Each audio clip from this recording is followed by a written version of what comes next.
অনেকগুলো ধারাতে সংশোধনী এনেছে, যেটা সাংবাদিকদের জন্য গণমাধ্যম সংস্কার কমিশন যে প্রস্তাবনাটা দিয়েছিল সেই প্রস্তাবনায় আপনারা বিভিন্ন জন বিভিন্ন ফিগার বলেছেন। আসলে এক্সাক্ট ফিগারটা হচ্ছে টোটাল 23টি বিষয়ে বর্তমান সরকার প্রায়োরিটি নির্ধারণ করেছিল যে এই 23টি বিষয় আশু বাস্তবায়নযোগ্য। তো সেই 23টি বিষয় নিয়ে কাজ শুরু করে তথ্য মন্ত্রণালয়, কিন্তু একটা পর্যায়ে গিয়ে 23টিও আর বাস্তবায়ন এই সময়ের মধ্যে নির্বাচনের আগে করা সম্ভব হবে না ভেবে এখন সেটাকে 23টি থেকে 13টিতে নামিয়ে আনা হয়েছে। 13টি বিষয় 13টি পদক্ষেপ বাস্তবায়নের উদ্যোগ তথ্য মন্ত্রণালয় নিয়েছে এবং কাজ করছে। এর মধ্যে সাংবাদিক সুরক্ষা আইন নিয়ে সবচেয়ে বেশি আলোচনা হচ্ছে। সাংবাদিক সুরক্ষা আইনটা কি, কিভাবে সুরক্ষা দিবে সরকার, যে কথাটি এখানে আমার এক বন্ধু বলেছেন, সম্ভবত এই ভাই সম্পাদক মহোদয় বলেছেন যে সর্বাগ্রে নিজেদের সুরক্ষার বিষয়টা নিজেদেরকে বিবেচনায় রাখতে হবে। সেটা তো অবশ্যই সাংবাদিকতার বেসিক যে জায়গাটা, সেটাতে নিজেকে সুরক্ষা করেই সাংবাদিকতাটা করতে হবে। এই বিষয়টা সাংবাদিকতার বেসিক, এটা অস্বীকার করা যাবে না।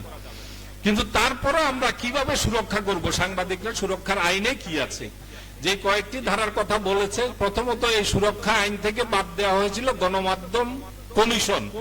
এই আইনটি বাস্তবায়নের প্রতিটা পর্যায়ে গণমাধ্যম একটা কমিশন, জাতীয় গণমাধ্যম কমিশন নামে একটা প্রতিষ্ঠান থাকবে, সেই প্রতিষ্ঠানের মাধ্যমে এই আইনটা বাস্তবায়ন হবে, এরকম একটা বিধান ছিল। সেটাই তুলে দিয়েছিলেন যারা এটা পর্যালোচনায় গেছেন। আইন মন্ত্রণালয়, আপনারা জানেন একটা আইন চাইলেই বা একটা অধ্যাদেশ চাইলেই যখন তখন জারি করে দেওয়া যায় না রাতারাতি, কারণ এটার জন্য অনেকগুলো ধাপ আছে। এই ধাপগুলো বিভিন্ন জায়গা থেকে এটাকে ব্যাটিং করে এনে তারপরে এটা জারি করতে হয়, কারণ এই অধ্যাদেশটি আবার আগামী সংসদে যাবে, সেখানে গিয়ে যাতে আটকে না যায়।